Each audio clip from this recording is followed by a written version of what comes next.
খুব ভালো করে শুনবেন, আমি গতানুগতিক কথা বলি না, চিন্তা ভাবনা করি, ওখান থেকে কোনো তথ্য থাকলে বের করি। এই কোন দিকে তাকিয়ে আছেন? ড্রোন দেখেননি এর আগে? মাহফিলের পরে 10 মিনিট সময় ওখানে দেব, 10 ড্রোন দেখে বাড়ি যাব। আপনি ড্রোন দেখে যদি কোরআন থুয়ে ওইদিকে তাকান, এই এলাকায় শাবনুরের বাড়ি না? না মানে এই সারসা থানায় বাড়ি। হ্যাঁ আমি জানি তো। উনি এখন অস্ট্রেলিয়া আছে, যদি এখন এই রাস্তা দিয়ে হেঁটে যায় আপনি তো মনে হয় ওইদিকে ছুটবেন। এই জন্য আমার কথাগুলো তো আমার মুখ দিয়ে বের হচ্ছে, অ্যাডভার্টাইজ হচ্ছে, কথা আসলে কার? খেয়াল করে শোনেন, দেখবেন মজা পাবেন।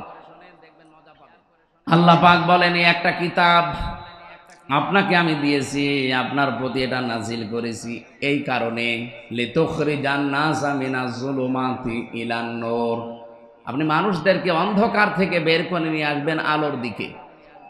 ঠিক এরকম সেম কথা দিয়ে, এরকম ক্যাটাগরি দিয়ে আল্লাহ আরেকটা আয়াত নাজিল করেছেন সূরা নেসার 105 নাম্বার আয়াত, ইন্না আনজালনা ইলাইকাল কিতাবা বিল হাক্কি লিতাহকুমা বাইনান নাস বিমা আরাকাল্লাহ, ইলা আখিরি আয়াত। আল্লাহ তাআলা বলেন, অবশ্যই আমি আপনার প্রতি কিতাব নাজিল করেছি, কেন?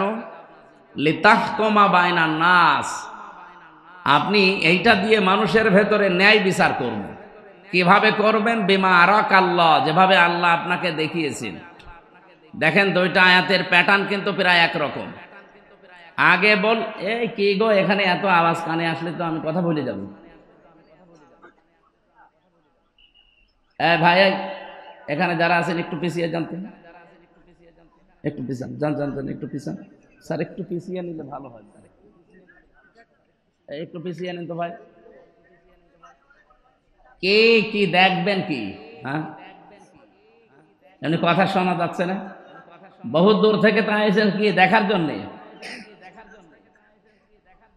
একটু কথাগুলো শোনেন, কি বলছি শোনেন ভাই, শোনা তো যাচ্ছে। রমজান মাস এমনিতেই, তারপরও এটা সর্বোত্তম ইবাদতের ভেতরে 1 নম্বরে আছে। আফদালুল ইবাদাতি তিলাওয়াতুল কোরআন, তার ভেতরে 1 নম্বরে না?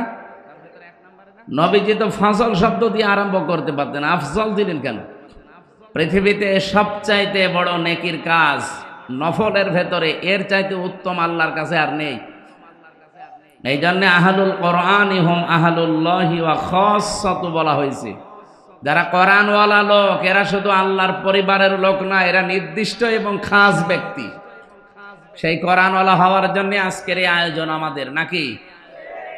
আপনি আয়াতের দিকে একটু খেয়াল করে দেখেন, আল্লাহ 2টা আয়াত নাজিল করার মানে প্যাটার্নটা একরকমই পিরায়। বললেন, আমি আপনাকে কিতাব দিয়েছি, কি করবেন? আপনি মানুষকে অন্ধকার থেকে আলোর দিকে বের করবেন। দ্বিতীয় আয়াতে বললেন, আপনাকে আমি কিতাব দিয়েছি কেন? মানুষের ভেতরে ন্যায় বিচার করবেন। কি বুঝলেন এখান থেকে? কোরআনে কারিম দিয়ে আমরা যারা এই যে এতক্ষণ 3-4 জন মিলে আমরা ডাকলাম আপনাদেরকে, অন্ধকারের পথ বিভিন্ন রকমের আছে, এই অন্ধকার থেকে আলোর পথ ইসলামের দিকে আহ্বান জানালাম। হ্যাঁ, এটা আহ্বান জানানো সম্ভব কোরআন দিয়ে এবং সহজ সরল। তামাম দুনিয়ায় অবস্থা হয়তো একরকম না, কিন্তু এটা এদিকে আসেন, এদিকে আসেন, এদিকে আসেন, আসেন, এদিকে আসেন।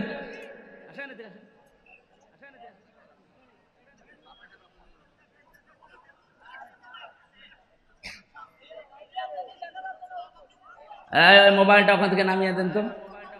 কে এখানে দায়িত্ব আছে কে? এই জন্য এই এরকম এই 10 দিন যে মালয়েশিয়া অনুষ্ঠান করলাম, একটা কথা বাইরে থেকে আসেনি। এই জন্য পাবলিক এই ঝামেলায় আসতে মনে বলেন। এই মোবাইলটা কার? এখান থেকে খুলে দেওয়া যাচ্ছে না? এই ওপরে খুলে দেন, ওটা খুলে দেন।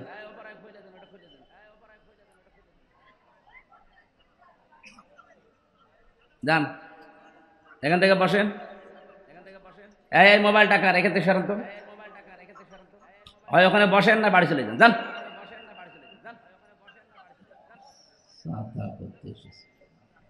আবার এখানে দাঁড়িয়ে কি দেখেন আপনি?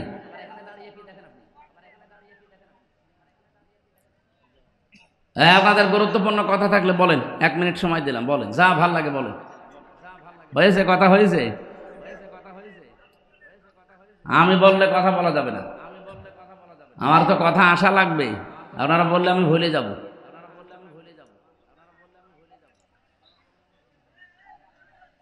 আমরা কোরআনে কারিম দিয়ে মানুষদেরকে অন্ধকারের ভেতর থেকে আলোর দিকে বের করার জন্য সারা পৃথিবীতে, বিশেষ করে মুসলমান যারা, তারা চেষ্টা চালাচ্ছে কম বেশি। কিন্তু লিতাহকুমা বাইনান নাস, কোরআন আপনার পথে আমি নাজিল করেছি এই জন্যে। কি জন্যে? মানুষের ভেতরে যেন আপনি ন্যায় বিচার করতে পারেন। এটা কিন্তু বাস্তবে এখনো সম্ভব হয়নি। কথা বলেন না কেন?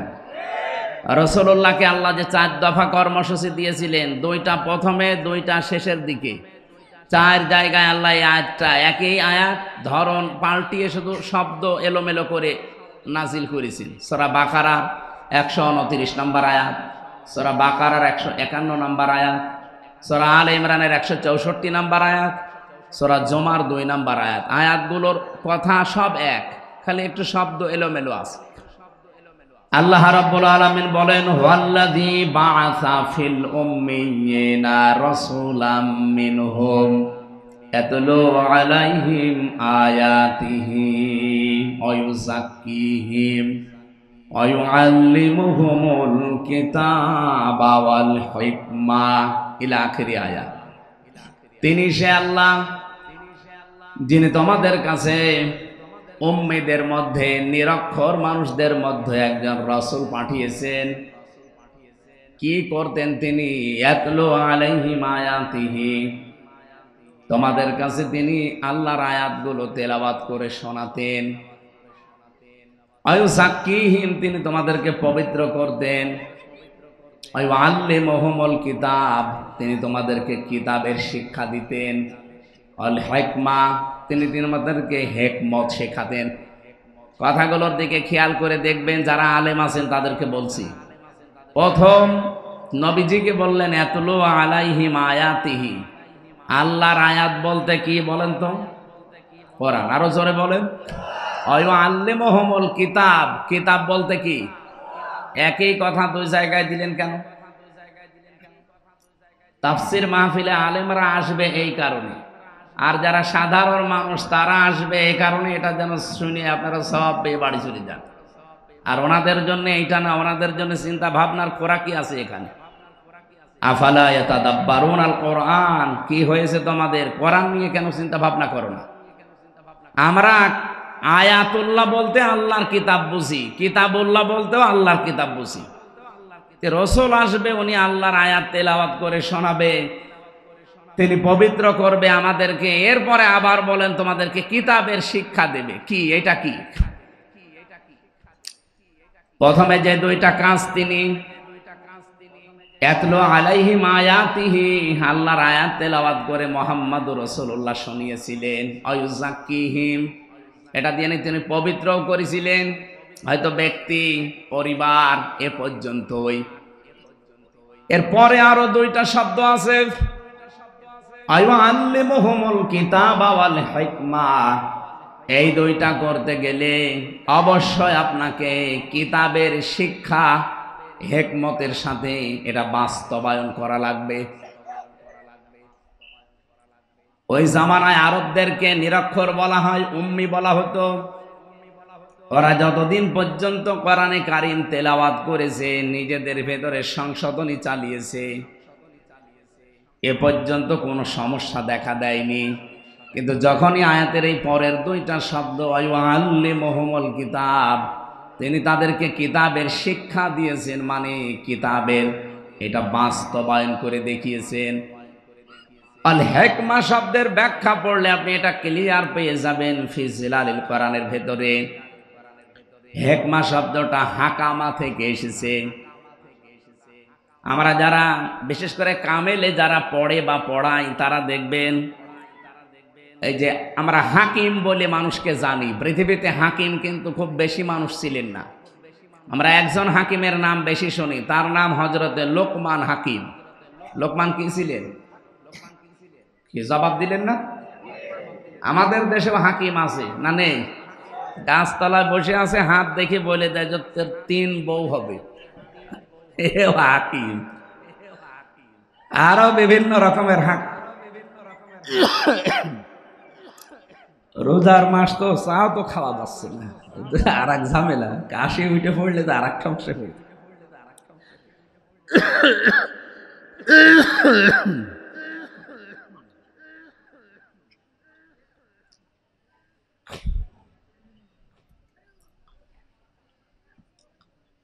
এক নম্বরে আমরা জানি উলামা, 2 নম্বরে জানি ফোকাহা, 3 নম্বরে জানি হুকামা।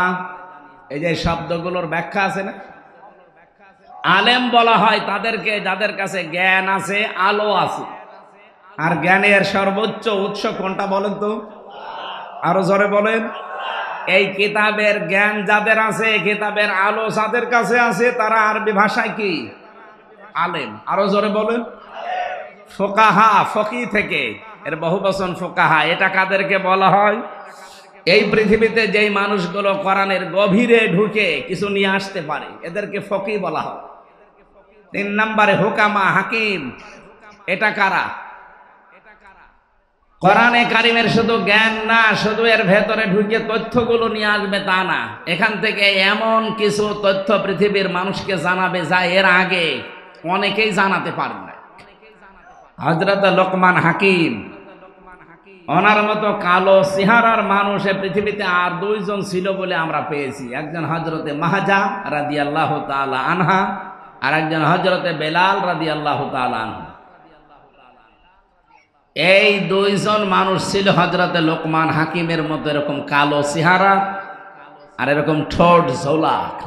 এদের চেহারার যা বর্ণনা বলছি, হাড়ির তলা দেখেছেন না, তার চাইতেও কালো ছিল। এত কালো মানুষ, কিন্তু ভেতরের অবস্থা ছিল একেবারে ধবধবে সাদা ফর্সা। আমরা বাংলাদেশে কিছু ফর্সা মানুষ দেখি, উপরে ফিটফাট, মাথার চুল থেকে পায়ের স্যান্ডেল পর্যন্ত পুরাটা সাদা, কিন্তু ভেতরে পুরাটা কালো, যেমন দরবেশ। আমি নাম নিলাম না। ওনার মাথার চুল থেকে পায়ের স্যান্ডেল পর্যন্ত পুরাটা সাদা না? কোন জায়গায় কোনো কালো পেয়েছেন আপনি? পুরা সাদা, কিন্তু ভেতরে এত কালো ছিল। 36,000 কোটি টাকা আল্লাহ রাস্তায় পাঠিয়ে দিয়েছে। আমি মালয়েশিয়া যে, সিঙ্গাপুরে যে দেখি হোটেলের নিচে বসে আছে কয়েকজন। কি এখানে? হুজুর আমরা আগেই পালিয়েছি। আগে পালালেন কেন? এখানে আপনি যে সাহেব পাড়া বানিয়েছেন, ওখানে থাকবেন না? হুজুর ওখানে থেকে মায়ের খাবো। বাংলাদেশের মানুষ এখানে আছে, যদি শোনে যে সাহেব পাড়ায় আমি আছি, তালা ভেঙে পিটাবে আমার। এই জন্য হোটেলে চুরি করে আসি, কেউ জানে না। আপনি যেন আবার বাইরে যে বলি দিয়েন না। পাগলকে যদি বলা হয় যে শাক নাড়াবি না, ও আরো বেশি নাড়াবে না। ও আমার আরো মনে করে দিল। এই শয়তানগুলো সব এখন বেশিরভাগ থাইল্যান্ডে, বেশিরভাগ রয়েছে সিঙ্গাপুরে, মালয়েশিয়া, পালিয়ে আছে। বাকিগুলো আমেরিকা, কানাডায় তো গিয়েছেন। আর আল্লাহর বিশেষ ওলি যারা, তারা আছে এই প্রতিবেশী রাষ্ট্রে। আমি বলছিলাম হযরতে বেলাল, হযরতে মাহজা, লোকমান হাকিম রহমতুল্লাহ আলাইহে, এই মানুষগুলো উপরে ছিল কালো, ভেতরে ছিল পুরা ধবধবে সাদা। আমাদের অন্তর ঠিক ওই রকম করা দরকার না? আর ওটা যদি 100 ভাগ করতে চান, তাহলে ওই আল্লিমুহুমুল কিতাব, এই যে হুকামা থেকে এসেছে, যেটা আপনাকে কিতাবের শিক্ষা ব্যবস্থা জারি করা লাগবে। আর এটার দায়িত্ব হামজার না, এটার দায়িত্ব ওই 300 এমপি যারা ছিল তাদের। তারা যদি একবার বলে, মাননীয় স্পিকার আমরা কোরআনে কারিমের শিক্ষা ব্যবস্থা চাই, উনি যদি বলে হাত তোলেন, আজিজুর রহমানের মতো যদি 151 জন বলে হ্যাঁ হাত তুলেছি, ওই দিনই পাশ হয়ে যাবে। কিতাবের শিক্ষা ব্যবস্থা বাংলাদেশে জারি হয়ে যাবে। 5 বছরের ভেতরে দেখবেন দেশের চেহারা পাল্টিয়ে গেছে। মালয়েশিয়া এখন যিনি স্বরাষ্ট্রমন্ত্রীর দায়িত্বে আছেন, বাংলাদেশে যেমন ইসলামী ছাত্র শিবির আছে না? কথা বলেন না কেন? কেন্দ্রীয় সেক্রেটারি জেনারেলের নাম কি? সাদ্দাম হোসেন, নুরুল ইসলাম সাদ্দাম মনে হয়। হ্যাঁ, নুরুল ইসলাম সাদ্দাম আমাদের খুলনা বিভাগের কৃতি সন্তান। এই যে পাশের জেলায় বাড়ি, খুলনা। ওখানে যিনি স্বরাষ্ট্রমন্ত্রীর দায়িত্বে আছেন উনি ওই দেশের ইসলামী ছাত্র শিবির তার কেন্দ্রীয় সেক্রেটারি জেনারেল ছিলেন, সে আছে এখন দায়িত্বে। এত সৎ লোকটা, 10 দিন আমি ছিলাম, বিভিন্ন মানুষের মুখে শুনলাম যে মানুষ এত সৎ হতে পারে।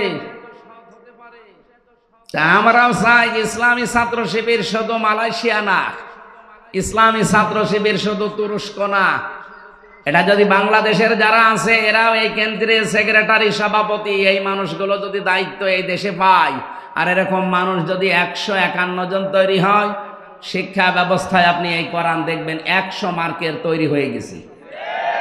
মাত্র 5 বছর যেতে দেবেন, পুরাটা দেশ পাল্টিয়ে ফেলবে।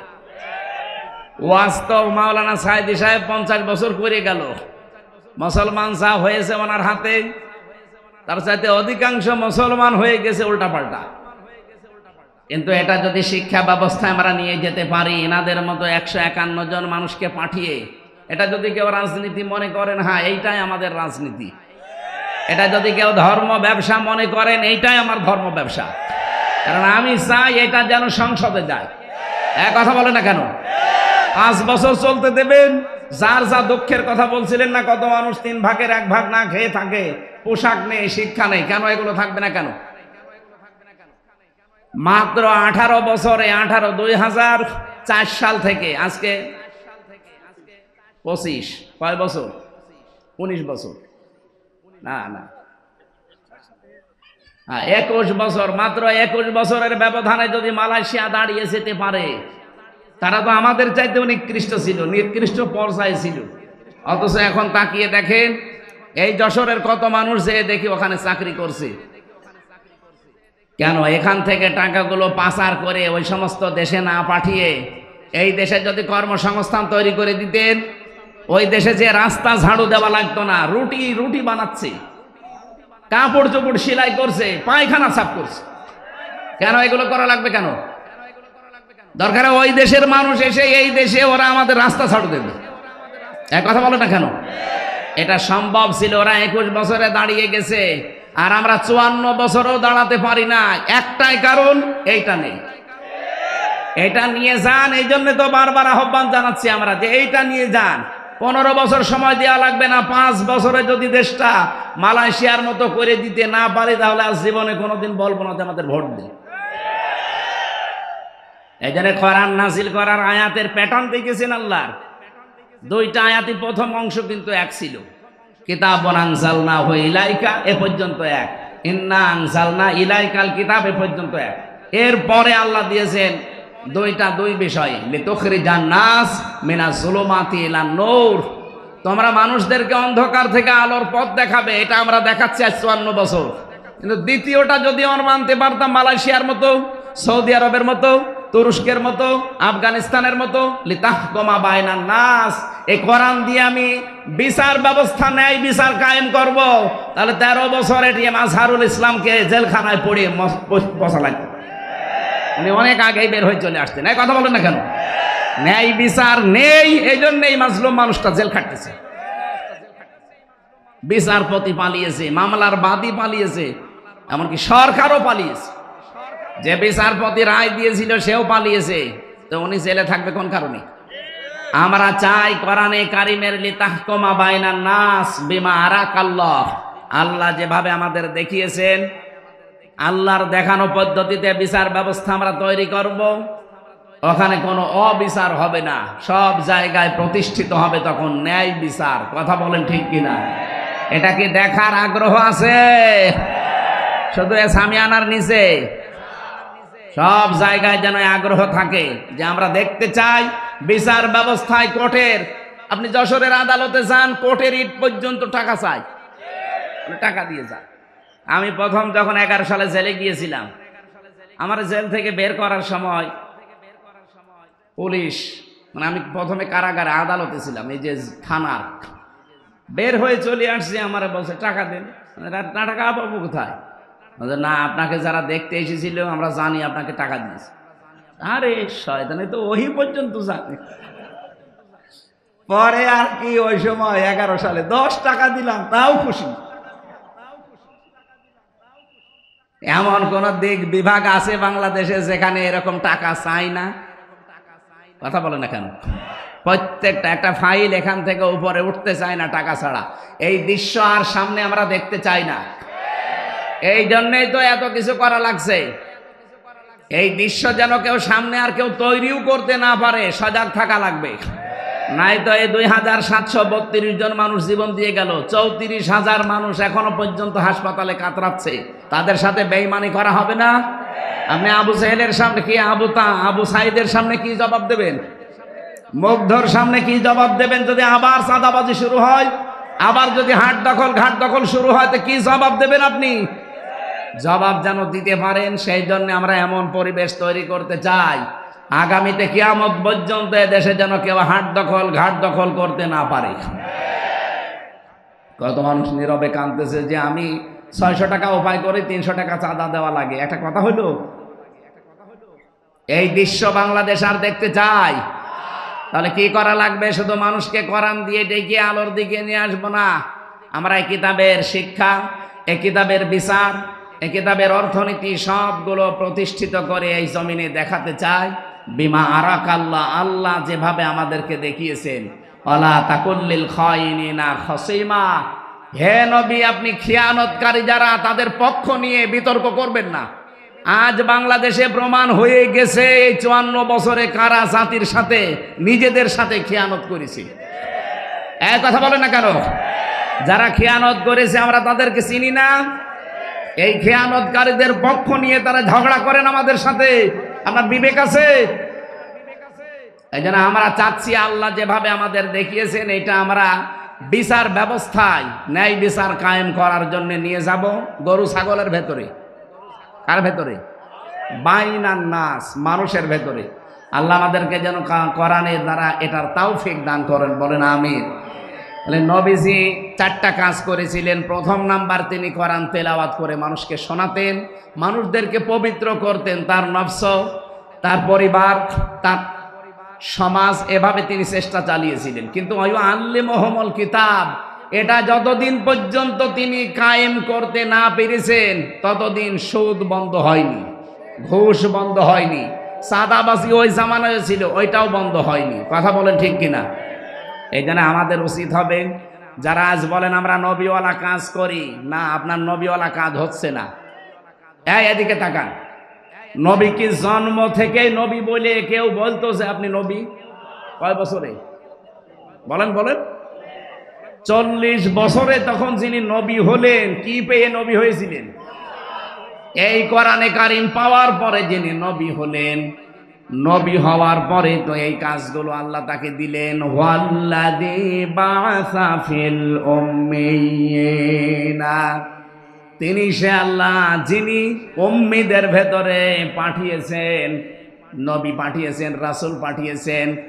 ইয়াতলু আলাইহিম আয়াতিহি, তার প্রথম কাজ ছিল তিনি তেলাওয়াত করে করে মানুষদেরকে শোনাতেন। আজ বাংলাদেশে কেউ যদি বলে যে আমি নবীওয়ালা কাজ করি, অবশ্যই আপনাকে আল্লাহর কোরআন তেলাওয়াত করে শোনানোর ব্যবস্থা করা লাগবে। আপনার দ্বারা হয় এটা? আপনি কোরআন পড়তে পারেন যে তেলাওয়াত করে শোনাবেন? এই মাদ্রাসা যারা প্রতিষ্ঠিত করেছিল তাদের কয়েকটা উদ্দেশ্য আছে, তার ভেতরে এইটাও মনে হয় আছে যে মানুষ এই এলাকায় যারা বসবাস করে তারা আল্লাহর কোরআন পড়বে, শিখবে, নাকি অন্য উদ্দেশ্য আছে? ওয়ায়ুযাক্কিহিম, তিনি তাদেরকে পবিত্র করেছিলেন। কোন পর্যায়ে পৌঁছিয়েছে তাদের পবিত্রতা? আমরা যদি আজ কোরআনে কারিম দিয়ে ব্যক্তি, পরিবার, সমাজ, রাষ্ট্রকে পর্যন্ত পবিত্র করতে পারতাম। এই যে জাকিজুন থেকে শব্দটা এসেছে, খলিফাতুল মুসলিমিন হযরতে ওমর রাদিয়াল্লাহু তাআলা আনহু, তিনি রাতের বেলায় বসে হিসাব করছিলেন। লম্প ধরিয়ে যে আলো, জয়তুনের তেল সীসার উপরে দিয়ে তিনি আগুন লাগিয়ে হিসাব করছিলেন। হঠাৎ করে ওই দেশের প্রধান বিচারপতি হযরতে আলী রাদিয়াল্লাহু তাআলা আনহু এশার নামাজ পড়ে তিনি আসলেন। ডাক দিলেন, হযরত ওমর, প্রধান বিচারপতি আলী, কিসের জন্য এসেছেন? রাষ্ট্রের কোনো কথা আমাকে বলার জন্যে, না ব্যক্তিগত পারিবারিক কোনো কথা বলার জন্যে? হযরতে আলী ওই সময় প্রধান বিচারপতি, তিনি বললেন, না, আমার পারিবারিক জীবনে একটা সমস্যা হয়েছে, ওইটা আপনার সাথে শেয়ার করার জন্য এসেছি, একটু পরামর্শ নেব। হযরত ওমর সঙ্গে সঙ্গে তিনি বাতিটা লিভিয়ে দিলেন। হযরতে আলীর কিন্তু মন খারাপ হয়ে গেছে, কি আমি একটা দেশের প্রধান বিচারপতি এসেছি রাষ্ট্রপ্রধানের কাছে, উনি আমারে দেখে আরো আলোক সজ্জা করবে কি, আরো আলো লিভিয়ে দিলেন। হযরত ওমর তার মনোভাব বুঝতে পেরে ডাক দিয়ে বলেন, প্রধান বিচারপতি আলী, আপনাকে আমি কিন্তু প্রথমেই জিজ্ঞাসা করেছি যে আপনি কেন আসলেন, রাষ্ট্রের কোনো কাজ নিয়ে নাকি পারিবারিক কোনো কাজ নিয়ে? আপনি যেই বলেছেন যে রাষ্ট্রের কোনো কাজ না, পরিবারের কোনো সমস্যা, আমি কিন্তু হিসাব করছিলাম রাষ্ট্রের জনগণের টাকায় কেনা তেল দিয়ে রাষ্ট্রের হিসাব করছিলাম। আপনি এসেছেন পারিবারিক জীবনের কোনো ফয়সালা নিতে, জনগণের টাকা দিয়ে এই হারিকেন বা লম্প অথবা মোমবাতির যে তেল পুড়বে, এইটা দিয়ে আপনার পারিবারিক জীবনের কথাবার্তা না শুনবো, কিয়ামতে আমি জবাব দেব কি? হযরত আলী বলেন, কথাটা শোনার পরে তার প্রতি ভক্তি শ্রদ্ধা যা ছিল আমার আরো বেড়ে গেল। কি চিন্তা নিয়ে তিনি চলেন, একটা রাষ্ট্রের প্রধান, বাংলাদেশে 1628 জন মানুষ দায়িত্বে ছিল। আল্লাহর কসমে 54 বছর আমি বাদ দিলাম, শুধুমাত্র 5 বছরও যদি এই টেন্ডেন্সি নিয়ে এই 1628 জন মানুষ দায়িত্ব পালন করে দেখাতো, এ দেশটা মিনি জান্নাত হয়ে যেত। এরকম মানুষ আমরা পেয়েছি, হ্যাঁ পেয়েছি, খুব কম। মাওলানা মতিউর রহমান নিজামী তার ভেতরে একজন। রাষ্ট্রের দায়িত্ব, মন্ত্রণালয়ের দায়িত্ব পালন করে 26 টাকা বেঁচেছিল, ওটা ফেরত দিয়েছে। হযরত ওমরের একেবারে অরিজিনাল উত্তরসূরি না, আলী হাসান মোহাম্মদ মুজাহিদ রহমতুল্লাহ আলাইহি, রাষ্ট্রের দায়িত্ব পালন করতে গিয়ে অণুবীক্ষণ যন্ত্র দিয়ে 4 আনাও দুর্নীতি খুঁজে পাওয়া যায়নি। এই ধাঁচের মানুষগুলো মাত্র 1628 জন যদি তৈরি হয়ে যেত, এই দেশটার জন্য 54 বছর লাগার কথা না, 54 দিনে এই দেশ জান্নাত হওয়ার কথা। আমরা ওই রকম বিষয় চাই না। এই জন্য আমার প্রথম এবং শেষ ফাইনাল কথা এইটাই, আপনাকে পবিত্র হওয়ার জন্য কোরআনে কারিমের কাছে আসা লাগবে। আর এটা দিয়ে যদি একেবারে পুঙ্খানুপুঙ্খানু ন্যায় বিচার দেখতে চান, তাহলে কোরআনের বিচার ব্যবস্থা, শিক্ষা ব্যবস্থা, স্বাস্থ্য ব্যবস্থা, এগুলো দেখাতে হবে, তাছাড়া সম্ভব না। আল্লাহ রাব্বুল আলামিন আমাদেরকে বাস্তব জীবনে যেন আল্লিমুহুমুল কিতাব এর একটা প্রেক্ষিত, এর একটা মানে রাস্তা কিন্তু সামনে আল্লাহ তৈরি করে দিয়েছেন। এখন বাংলাদেশের মানুষ চাইলেই সম্ভব কিতাবের শিক্ষা ব্যবস্থা সামনে জারি করার ব্যবস্থা করা। খালি আতলু আলাইহিম আয়াতিহি ওয়া ইউযাক্কিহিম পর্যন্ত থাকলে হবে না, ওয়া ইউআল্লিমুহুমুল কিতাবা ওয়াল হিকমা, এই দুইটা সামনে এখন দেখানোর সময়। এরপরও যদি কারো ব্যর্থতার পরিচয় দেন, আগামী 100 বছরেও আর আল্লাহ এই সুযোগ দেবে না। কথা বলে না কেন? আমরা চাই শিক্ষা থেকে শুরু করে যত বিভাগ আছে বাংলাদেশে, সব জায়গায় যেন আল্লাহর কোরআনের বিধান চালু হয়। বলেন আমিন। আমরা 6666টি আয়াত থেকে, যেহেতু রমজান মাস, এই কেন্দ্রিক একটা আয়াত পড়েছি, সূরা আলে ইমরান 185 নম্বর আয়াত। খুব খেয়াল করে শুনবেন, নিজের জীবনে যদি মেলাতে পারেন এই মাহফিল সাকসেস হবে।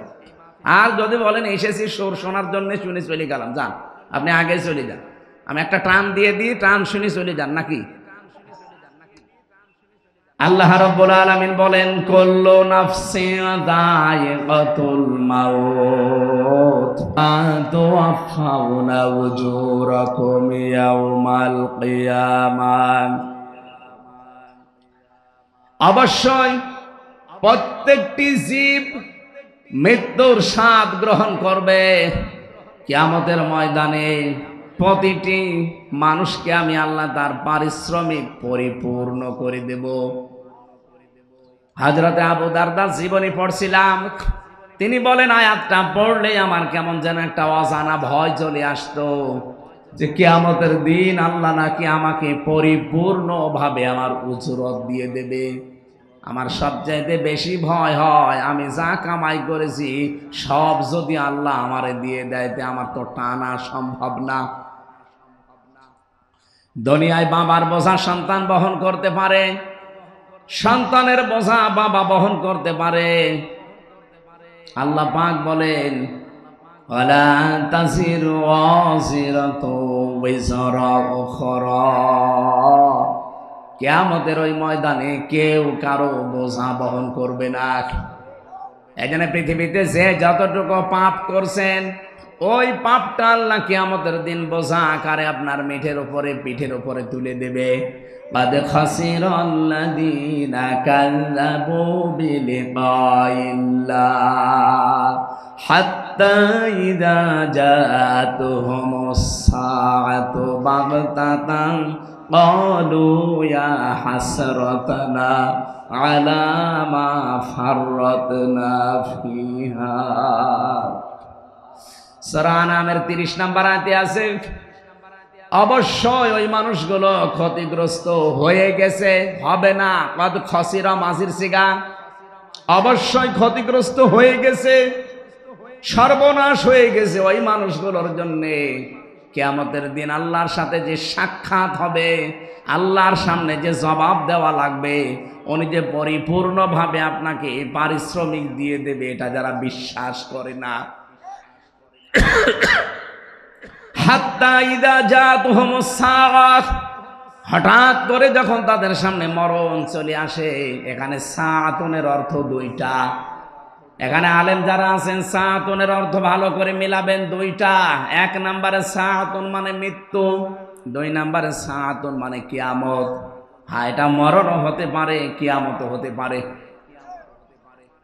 মরণের পরে বা কিয়ামতের পরে ময়দানে মাহশারে এই মানুষগুলোর সামনে যখন আমল নামাটা আল্লাহ সামনে তুলে ধরবার পাপের বোঝাটা, হঠাৎ ওই মানুষগুলো আল্লাহকে বলবে ক্বালু ইয়া হাসরাতানা, আফসোস আলা মা ফাররাতনা ফিহা, পূর্বে যা পাঠিয়ে রেখেছিলাম ওইটার দিকে তাকাবে আর আফসোস করবে আমি কেন পাঠালাম এইটা। এতটুকু আল্লাহ যদি শেষ করে দিতেন আমি আয়াতটাই পড়তাম না। এর পরের শব্দটা আমাদের জন্য অহুম ইয়াহমিলুনা আওসারহুম আলা দুহুরিহিম আলা সামা ইয়াজিরুন। রব্বুল আলামিন বলেন অ মানে এবং হম মানে তারা, ইয়াহমিলুন এটা হামালা, ইয়াহমিলু মানে বহন করা। এটা মজারে বর্তমান ভবিষ্যৎ প্রেজেন্ট ফিউচার। ঝাড়ের বহু বচন আউসার, জুহুর মানে পিঠ, হোম মানে তাদের। আল্লাহ বলেন কিয়ামতের ওই কঠিন ময়দানে যখন তার পিঠের ওপরে তার পাপের বোঝা সমূহ চাপিয়ে দেব। এদিকে খেয়াল করে, আল্লাহ কিন্তু ঝাড় দেননি, আউসার দিয়েছেন। প্রশ্ন আসতে পারে আমি এখন 33 বছর বয়সের মালিক। কত? আমার এই 33 বছর বয়সে আমি যত অপরাধ করেছি একটা বান্ডিল বেঁধে বোঝা আকারে আমার পেটের ওপরে তুলে দিলে এটা ঝাড় হয় 1 বছর। দাও ঝাড় দিলেন কেন? তাফসিরে মাযহারি মুফাসসির লিখেছেন আউজারের ব্যাখ্যায় আমি হয়তো 33 বছরে মারা গেলাম, কিন্তু এমন এমন কাজ আমি দুনিয়ায় জারি করে গেলাম যেটা গোনায়ে জারিয়া। আমরা অনেকেই মনে করি সাদগায়ে জারিয়া আছে, গোনায়ে জারিয়াও আছে। কথা বলো না কেন? এ মাদ্রাসা যিনি কায়েম করেছিলেন তিনি সাদগায়ে জারিয়া তৈরি করে দিলেন। এর পাশাপাশি কেউ যদি একটা সিনেমা হল তৈরি করে দেয় সে কি সাদগায়ে জারিয়া না গোনায়ে জারিয়া? বলেন বলেন। এই লোকটা কিয়ামত পর্যন্ত এই মাদ্রাসার কারণে ওনার যে সওয়াবের নেকির বোঝাটা দিন যত যাবে এ বোঝা একটা একটা করে বাড়তেই থাকবে। পাশে যে লোকটা সিনেমা হল বানিয়েছে, যে লোকটা সুদের কারবার তৈরি করে চলে গেছে, ওটা যতদিন পর্যন্ত ওই সুদী ব্যাংক, ওই সিনেমা, ওই অত্যাচারী জুলুম নির্যাতনের ওই দলটা যতদিন থাকবে ও হয়তো নেই, কিন্তু ওই দলের লোকজন আছে। কথা বলে না কেন? ওর সিনেমা হল আছে, ওর সুদী ব্যাংক আছে। ও মরে গেছে কতদিন আগে, ওর বোঝা তো পাপের একটা হওয়ার কথা, কিন্তু কিয়ামতের দিন ও যখন উঠবে লক্ষ লক্ষ পাপের বোঝা, আল্লাহ পাক বলেন একটার পরে একটা চাপাতেই থাকবো। এর নাম ইয়াহমিলুন। শুধু এখন না, বর্তমান ভবিষ্যৎ, ভবিষ্যৎ বলতে কিয়ামত পর্যন্ত। এই জন্য আমার এই 33 বয়সে আমি এমন কিছু কথা, এমন কিছু কাজ, এমন কোনো কিছু আঞ্জাম যেন দিয়ে না যায়। আমার একটা বোঝাই তো আমি পারি না, এখন আবার বোঝার পরে বোঝা তৈরি হতে আছে। আল্লাহ রাব্বুল আলামিন বলেন কিয়ামতের দিন যখন এই লোকটা বোঝা বহন করে নিয়ে যাবে, একটার পরে একটা চাপাতে থাকবো। আলা সামা ইয়াজিরুন, ফেরেশতারা দেখে বলবে কত নিকৃষ্ট বোঝা এই লোকটা বহন করে নিয়ে যাচ্ছে। বলেন নাউজুবিল্লাহ।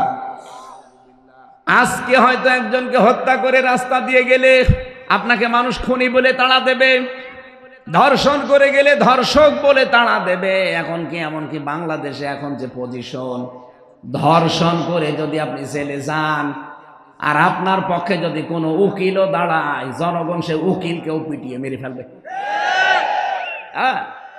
এই যে আয়শা, আয়শা নাকি না, আসিয়া,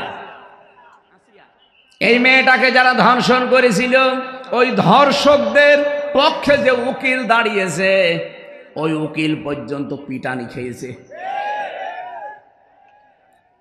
এই লোকটা ধর্ষক, আপনি ওর পক্ষে দাঁড়ালেন কেন? ওকালতি করার জন্য। এই জন্য উকিলও মার খায়। কিয়ামতের দিন আপনি পাপের বোঝা বহন করে যখন নিয়ে যাবেন, ধর্ষককে দেখলে মানুষ ধর ধর, ধর্ষক যাচ্ছে যেমন তাড়া দেয়, খুনিকে দেখলে খুনি যাচ্ছে ধর তাড়া দেয়, চোর দেখলে চোর যাচ্ছে ধর তাড়া দেয়, ছিনতাইকারী দেখলে বলে ছিনতাইকারী যাচ্ছে ধর তাড়া দেয়। কিয়ামতের দিন ফেরেশতারা বলবে ধর, পাপের বোঝা নিয়ে যাচ্ছে। আপনি নিজের সাথে এবার মিলান তো, আপনারে আমার এই 33 বছরে আমি মিলালাম। মাওলানা আজিজুর রহমান ওনার 60 বছরে মিলাক, জাহাঙ্গীর হোসেন ওনার 60 বছরে মিলাক।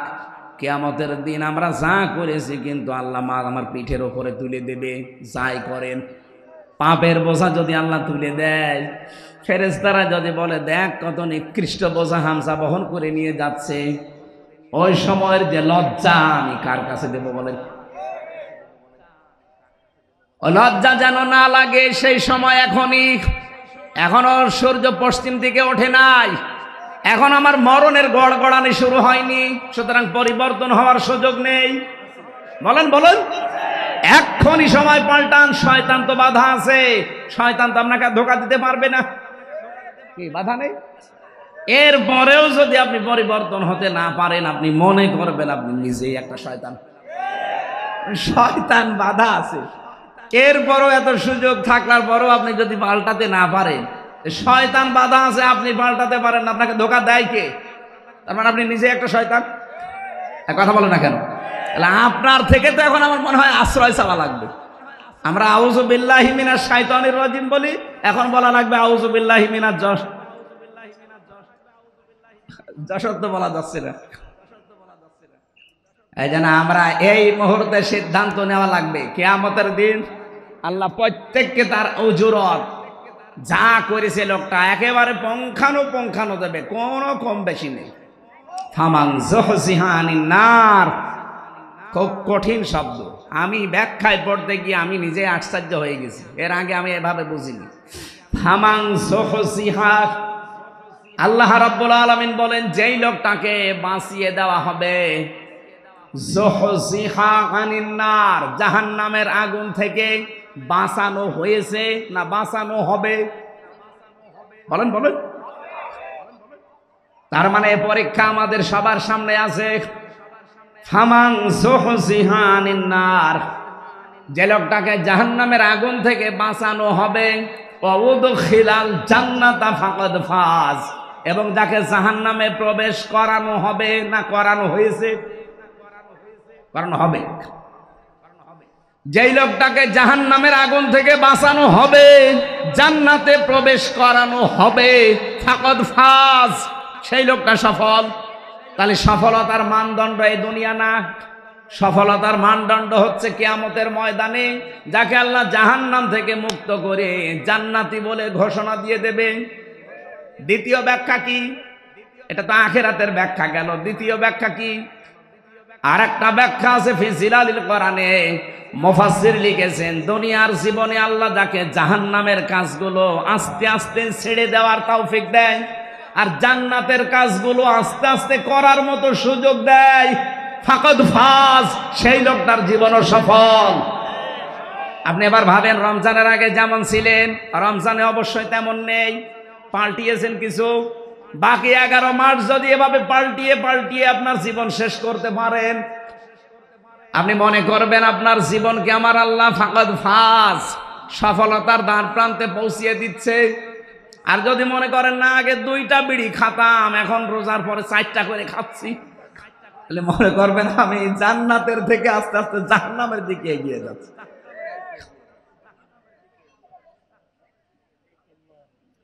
এই যে জান্নাত আর জাহান্নাম 2টা শব্দ, একটা প্রথম জাহান্নামের একটা নাম আছে নার।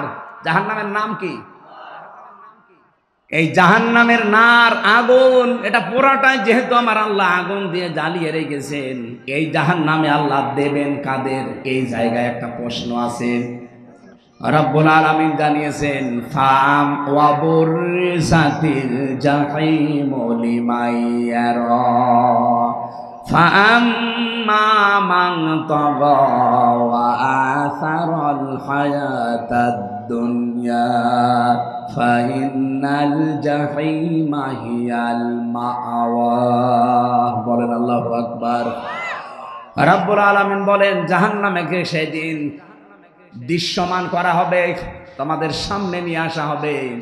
পৃথিবীতে যারা সীমা লঙ্ঘন করেছে এই মানুষকে আর দুনিয়ার জীবনকে যারা এসার করেছে, প্রাধান্য দিয়েছে, অগ্র অধিকার দিয়েছে, এই 2টা গুণ যাদের দুনিয়াতে ছিল তাদের এই জাহান্নামে দেওয়া হবে আর জাহান্নাম হবে তাদের আশ্রয় স্থল। বলেন নাউজুবিল্লাহ। সূরা নাবার ভেতরে পেয়েছি ইন্না জাহান্নামা কানাত মিরসাদা লিত্তাগিনা মাআবা লাবিসিনা ফিহা আহকাবা। অবশ্যই জাহান্নাম একটা গোপন ফাঁদ, এটা একটা ঘাঁটি। এই ঘাঁটিতে আল্লাহ কাদেরকে দেবেন? লিত্তাগিনা মাআবা, পৃথিবীতে যারা সীমা লঙ্ঘন করেছে আর যারা অস্বীকার করেছে। নবীজি বললেন কুল্লু উম্মতি ইয়াদখুলুনাল জান্নাহ, আমার প্রতিটি উম্মত নারী হোক আর পুরুষ হোক প্রত্যেকেই জান্নাতে যাবে। ইল্লা মান আবা, শুধু যারা আবা তাদেরকে জান্নাত আল্লাহ দেবেন না। সাহাবী বললেন হে রাসূল আবা কারা? কিলা ইয়া রাসূলুল্লাহ মান হুম মান হিয়া আবা। আবা কি জিনিস? নবীজি বললেন মানা তাআনি দাখালাল জান্নাহ ওয়া মান আসানি দাখালান নার ফাকাদ আবা। হাদিসের শেষ অংশের ব্যাখ্যা হচ্ছে এটা, এই পৃথিবীতে যেই লোকটা আল্লাহর রাসূলের আনুগত্য করে চলবে এই লোকটা নবীজির সাথে জান্নাতে থাকবে। যারা আল্লাহর রাসূলের আনুগত্য করে চলে না, তার নিয়ম নীতি দেখে চলে না, এই মানুষগুলোই আবা। আর আবা যারা, অস্বীকারী যারা, এই মানুষগুলো জাহান্নামী। বলেন নাউজুবিল্লাহ। আমাদের শিক্ষা এখান থেকে আমরা আবার আবা হয়ে যাচ্ছে না তো। কুল্লু উম্মতি ইয়াদখুলুনাল জান্নাহ, নবীজির প্রতিটি উম্মতি জান্নাতে যাবে, শুধু আবা ছাড়া। আর জাহান্নামে যাওয়ার যে গুণগুলো শুনলাম তার ভেতরে অন্যতম একটা গুণ, তারা আবা হবে।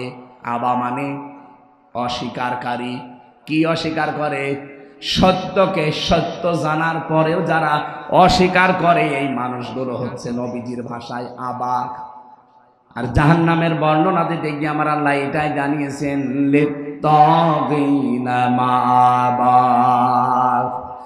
পৃথিবীতে যেই মানুষগুলো সীমা লঙ্ঘন করেছে আল্লাহর, দুনিয়াতে যারা অস্বীকার করেছে আল্লাহর বিধানকে, লাবিসিনা ফিহা আহকাবা, চিরস্থায়ী ভাবে এই মানুষগুলো জাহান্নামের এই ঘাটির ভেতরে পৌঁছতে থাকবে।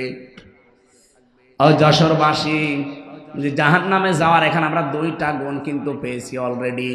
নারী হোক আর পুরুষ হোক, আমরা তো যা দেখতে পাই অধিকাংশ আমরা এই দুই গুণের ভেতরে আছি। এক নম্বরে আমরা সীমা লঙ্ঘন করছি খুব বেশি। এই রমজানুল মোবারক অনেকের সীমা লঙ্ঘন থামেনি। প্রতিটি জিনিসের একটা বর্ডার আছে। এই যে যশোরের বেনাপোল বর্ডার না, এ বর্ডার পার হতে হলে আপনাকে অবশ্যই পাসপোর্ট এবং ভিসা থাকা লাগবে। এমনি পার হয়ে যান, বিএসএফ গুলি করে মেরে ফেলবে। আল্লাহ পাক বলেন আমার একটা বর্ডার আছে। আমার বর্ডার বাংলাদেশে প্রায় বর্ডার আছে 22টা। এই তার ভেতরে বেনাপোল একটা, আর আল্লাহর বর্ডার 23টা। কয়টা? হ্যাঁ, 8টা। না না, আল্লাহর বর্ডার একটা কে বলেছে আপনাকে? আল্লাহর বর্ডার 500টা। এই কোরআনে আল্লাহ বর্ডার দিয়েছেন 500। কয়শো? রমজানুল মোবারকে আমার আল্লাহর বর্ডার কি? শুধু না খেয়ে থাকলে যদি আপনার রোজা হয়ে যেত। আমি যে হাদিস পড়েছিলাম এবার আলেমদেরকে বলছি, নবীজি কিন্তু আসিয়ামু আজিজি বিহি দেননি, দিয়েছেন কি? আসসাওমু লি ওয়া আনা আজিজি বিহি। সিয়াম আর সওমের ভেতর পার্থক্য কি? সিয়াম হচ্ছে ধারাবাহিক, কন্টিনিউ, একটার পর একটা আসবে। আর সওম কিন্তু শুধুমাত্র ধারাবাহিকভাবে আসবে না, এটা পালন করে আপনাকে হক আদায় করে ওই মানে যেতে হবে। এই জন্য অন্যান্য নবীর উম্মতদের উপরে সিয়াম ফরজ ছিল। কি ছিল? আমার এই কথাটা সবাই হয়তো বুঝবেন না, এখানে বোঝার মতো কিছু মানুষ আছে, তাদের জন্য এটা আলাদা বলছি। সিয়াম আর সওম এক জিনিস না। পৃথিবীতে যত নবীর উম্মত ছিল তাদের উপরে সওম ফরজ ছিল না সিয়াম? বলেন বলেন। কুতিবা আলাইকুমুস সিয়াম, তোমাদের উপরে রোজা ফরজ করে দিলাম, লিখে দিলাম। কামা কুতিবা আলাল্লাযীনা মিন ক্বাবলিকুম, তোমাদের পূর্বে যারা ছিল তাদের উপরে এই সিয়াম কি ছিল? বলেন বলেন। এটা যেহেতু কন্টিনিউ আসে, ধারাবাহিক, একটার পর একটা চলে আসতে থাকে। আপনি দেখবেন অন্যান্য নবীর উম্মতদের সিয়ামের সাথে আমাদের সিয়ামের মিল নেই। কি? ইহুদিরা মুসা নবীর উম্মত বলে যারা দাবি করে, ওরা এই পৃথিবীর এখন সবচেয়ে বড় নিকৃষ্ট জাতি। ওরা মানুষকে ধোঁকা দিয়ে বোকা বানিয়ে দুনিয়া থেকে বিদায় করে দিচ্ছে। ফিলিস্তিনে যুদ্ধবিরতির নাম দিয়ে মুসলমান শিশুদেরকে, নারীদেরকে ঘরের ভেতরে ঢুকিয়ে বোম বাস্টিং করে দুনিয়া থেকে বিদায় করে দিচ্ছে। এদের মতো ধোঁকাবাজ, এদের মতো অপকর্মকারী পৃথিবীতে আর নেই। এ পৃথিবীর যত বড় বড় অপকর্ম সব মূল হোতা ইহুদিরা। আপনি দেখেন সে ওদের জন্মে থেকে শুরু হয়েছে। এই যে বিড়ি, যদিও যশোরে বড়ি কথা বলা ঠিক না, সব তো এখানেই হয়। এ পাশে হয় না নাভারণে? নাভারণ না বেনাপোলে হয় জানো? এই যে বিড়ি, এটার দ্বারা যে কত রকমের ক্ষতি হয়, কমপক্ষে 5টা ক্ষতি তো আপনার শরীরে হয়। তার ভেতরে একটা আপনার কলিজা নষ্ট হয়ে যায়। এটা মানেন তো নাকি? বিজ্ঞান দ্বারা প্রমাণিত পৃথিবীতে একটাই মাত্র খাবার, যে খাবার বিক্রি করার আগে তার গায়ে লিখে দেওয়া লাগে যে এটা নিষিদ্ধ। নাম কি? বিড়ির আগে লেখা নেই, সতর্ক বার্তা লেখা নেই, যেটা খেলে কি হয়? ক্যান্সার। সেটা যেহেতু এই জেলায় তৈরি হয় আর আমি যেহেতু আছি, এই জন্য বেশি ফতোয়া দিতে পারছি না, হালকা পাতলা বলছি। এই যে বিড়ি, এর মূল হোতা আবিষ্কারক যারা প্রথমে এই পৃথিবীতে বিড়ি বানিয়েছে, ইহুদিরা। কারা? আপনি যত অপকর্ম, সে বড় হোক ছোট হোক, এর মূলে দেখবেন ইহুদিরা। পৃথিবীতে মানুষ মারার তালিকায় এখন ইহুদিরা। রোজা অবস্থায় হাজারো মুসলমান এখন পৃথিবীতে দোয়া করছে, রব্বুল আলামিন মরণ আমরা নিতে রাজি আছি, আমাদেরকে মরণ দাও, তবে এইভাবে ইহুদিদের হাতে অপমান করে আমাদের মরণ দিও না। ওরা যা আরম্ভ করেছে, ওদের পতন না দেখা পর্যন্ত তুমি আমাদের মৃত্যু দিও না। পৃথিবীর নিকৃষ্ট জাতি ইহুদি, অভিশপ্ত জাতি ইহুদি, আল্লাহর ভাষায় গায়রিল মাগদুবি আলাইহিম ওয়ালাদ-দাল্লিন। এই জাতিরাও রোজা রাখে কিন্তু ওরা সেহরি করে না, খ্রিস্টানরাও রোজা রাখে ইফতারি করে না, মুশরিক যারা আমাদের এই দাদা বাবু হিন্দুরা ওরাও রোজা রাখে কিন্তু ওরা উপবাস থাকে, সেহরিও করে না, ইফতারিও করে না। এর আগে যত নবীর উম্মত দেখবেন, আমি প্রায় ৭০টা লিখেছি এখানে। হযরতে মরিয়ম আলাইহিস সালাম তিনি রোজা রেখেছিলেন, তার রোজার ধরন ছিল আমাদের মতো না। আল্লাহ পাক সূরা মরিয়মের ভেতরে দিয়েছিলেন, তিনি রোজা রাখা অবস্থায় সব খেতে পারতেন, সব পান করতে পারতেন, কিন্তু কথা বলতে পারতেন না। তাহলে মরিয়ম ওনাদের রোজা কি? কথা বলা যাবে না, তাছাড়া সব করা যাবে। কি কথা বলেন না কেন? খ্রিস্টানদের, ইহুদিদের, মুশরিকদের রোজা দেখলেন, কিন্তু আমাদের রোজা কি ওই রকম? আমাদের রোজায় সেহরি আছে, ইফতারি আছে এবং 4টা জিনিস আছে। কয়টা বলেন বলেন? এই জন্য এর নাম সিয়াম না, এর নাম সাওম। নবীজির হাদিস, এটা হাদিসে কুদসি, আস-সাওমু লি, রোজা আমার জন্য, ওয়া আনা আজিজি বিহি ওয়া আনা উজজা বিহি, আমি নিজে পুরস্কার দেব অথবা আমি নিজেই তার পুরস্কার হয়ে যাব। তাহলে সাওমের কয়টা ব্যাখ্যা বলছি আমি? 4টা। 1 নম্বরে খাবার থেকে, 2 নম্বরে পানীয় থেকে, 3 নম্বরে স্ত্রী সহবাস থেকে, 4 নম্বরে হারাম যত কাজ আছে সব কাজ থেকে আপনাকে বিরত থেকে আল্লাহকে দেখানো লাগবে, এর নাম রোজা। অন্যান্য নবীর উম্মতের উপরে কি ফরজ ছিল? সিয়াম। বলেন বলেন? আমাদের উপরে রোজা। সিয়াম তো দিয়েছে, সিয়ামকে পরিপূর্ণতায় নিয়ে যেতে হলে অন্য নবীর উম্মতের মতো আপনি খাবার খাবেন, কথা বলবেন না, রোজা হবে? হবে না। মরিয়ম আলাইহিস সালাম শুধু কথা বন্ধ, খাবার খেতেন, পানি খেতেন, রোজা হয়ে যেত। আমাদের এরকম নেই। আমাদের রোজা হচ্ছে, রোজা থাকবেন কিন্তু এই 4টা জিনিস থেকে আপনি বিরত থাকবেন। এ রোজা কাঙ্ক্ষিত মানের পর্যায়ে পৌঁছাবে।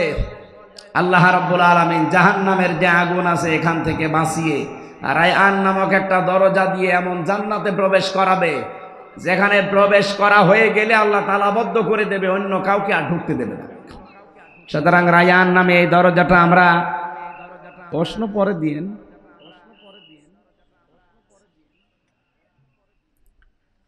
এতক্ষণে না কি করেন কি, এতক্ষণও যদি না করে থাকে, আর আমি পারি না তো ওইটা। আয়াত কি এখন শেষ করবো না, এই পর্যন্ত থাকবে? হ্যাঁ, শেষ করে দেব। বলতে তো আমিও চাই আমার হায়াতুদ দুনিয়া ইল্লা মাতাউল গুরুর আছে। আমিও বলতে যাচ্ছে যে চিঠি দিচ্ছে বারবার, কি করব? এই চিঠিটা পরে হবে না, আগে আগে হবে, আগে হবে এটা, তারপরে ওয়াজ হবে। 5 মিনিট আপনাদের যার কাছে যা ছিল, রমজানে আপনার মাওলানা রবিউল বলছিল না 1 টাকা 70 টাকা, সুতরাং 1 টাকা থাকলেও আনতে অন্তত অন্য মাসের তুলনায় 70 টাকা দিয়ে যান। যারা যাচ্ছে 5 মিনিট দেন, 5 মিনিট দেন, তারপরে দেন। এগুলো আমাদের করাবেন না, আমি জানি না এসব। কালেকশনের মাহফিলে আমার নিয়ে আসবেন না। এই যান তো, কই এর লোক কই? একটু তাড়াতাড়ি করেন। আপনাদের এই সারসা, এরপরে কোথায় যেন স্যার আর মাহফিল আছে আর একটা, হ্যাঁ 6 তারিখে না 5 তারিখে আছেন? 8 তারিখে কোন সারসা আছে? বসতপুর সারসা, এখানে 8 তারিখে একটা মাহফিল আছে স্যারের, আমরা ওখানে থাকবো। আসলে আলোচনার ভেতর ডিস্টার্ব হয়ে গেল। আমি তো গতানুগতিক কথা বলছি, আমি গবেষণা করে কথা বলি। কথা বলতে বলতে তো ভুলে যাচ্ছি, কিভাবে বলবো? আপনি এখানে এসে বলেন, আমি শুনি। জীবনে আপনি সিয়ামের আর সাওমের ব্যাখ্যা শুনেছেন? আজকে শুনলেন প্রথম। আমাদের কথা বোঝাতে হলে একেবারে নিস্তব্ধ পরিবেশ দেওয়া লাগে। আপনারা টাকা হলেন, টাকা তোলেন, কালেকশন করেন। মাদ্রাসার মাহফিল নিয়েছেন কেন? অন্য হুজুর নিয়ে আসবেন যারা কালেকশন করতে পারে। এই আপনারা ওঠেন কেন? ভাই 5 মিনিট যখন চাচ্ছে, যাক, কি করা যায়।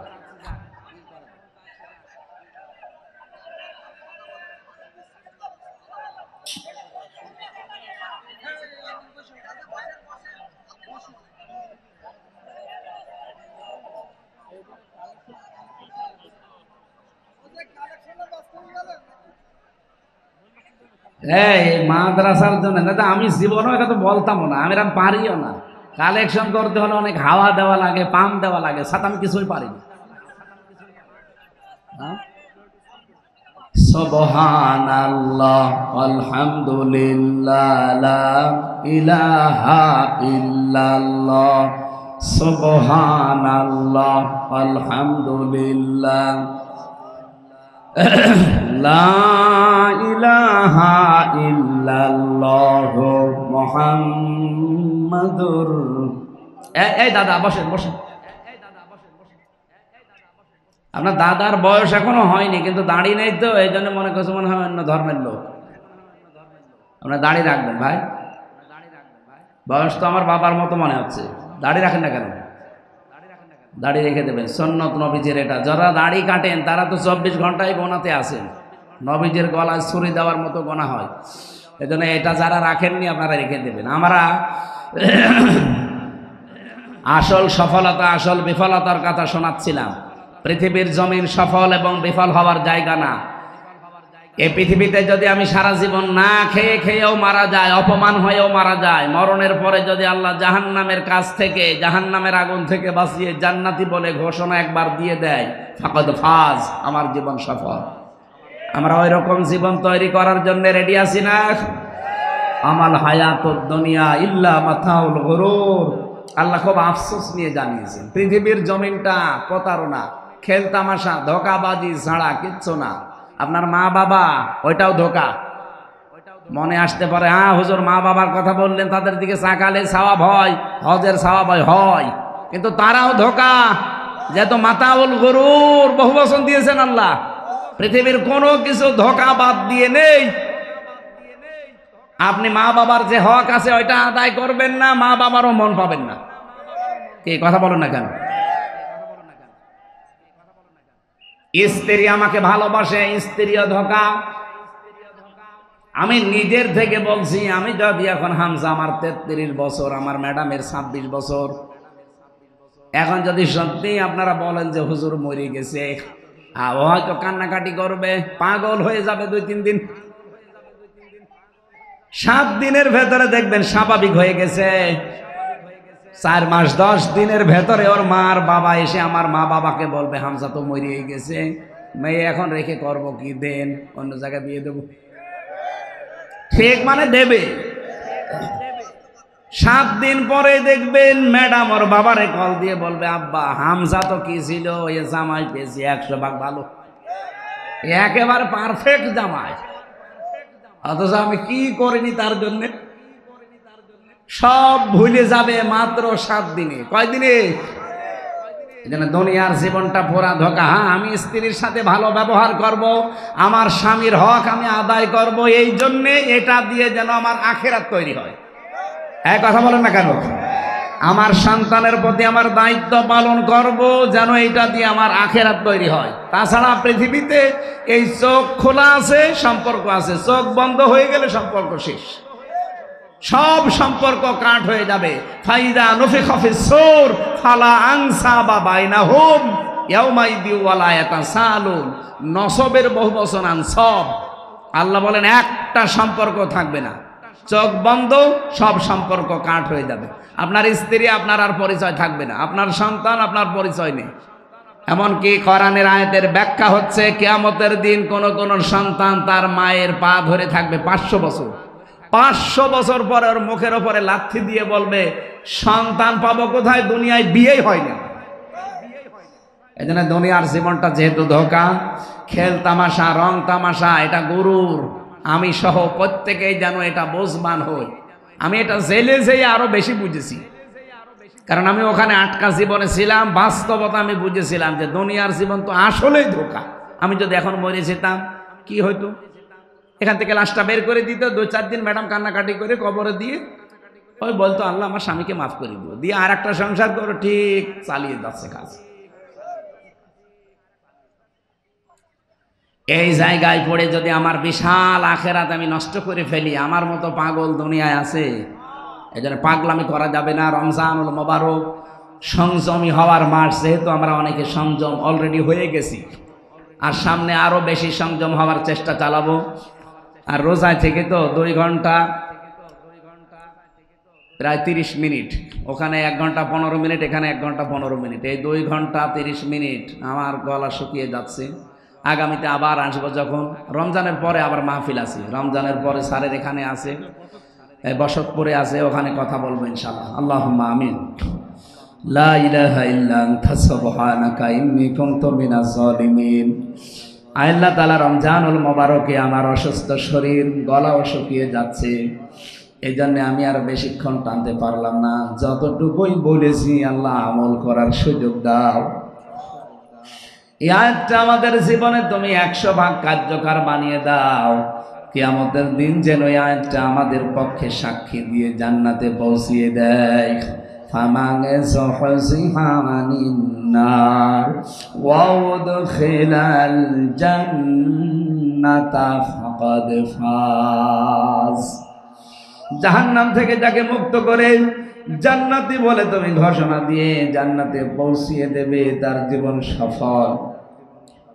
দুনিয়ায় যারা আস্তে আস্তে পাপের কাজগুলো ছেড়ে দিয়ে দিয়ে ভালো ভালো কাজে যারা এগিয়ে যেতে পারবে, তাদের জীবন সফল। আয়াতের এই 2টা ব্যাখ্যাই তুমি আমাদের জন্য কার্যকর করে দাও। সম্মানিত মা বোনেরা যারা পর্দা আড়ালে বসে আছে, এদেরকে তুমি খাদিজার মতো, আয়েশার মতো বানিয়ে দাও। কত মানুষ অসুস্থ, আল্লাহ তুমি শেফায়ে কামেলা আজেলা নসিব করে দাও।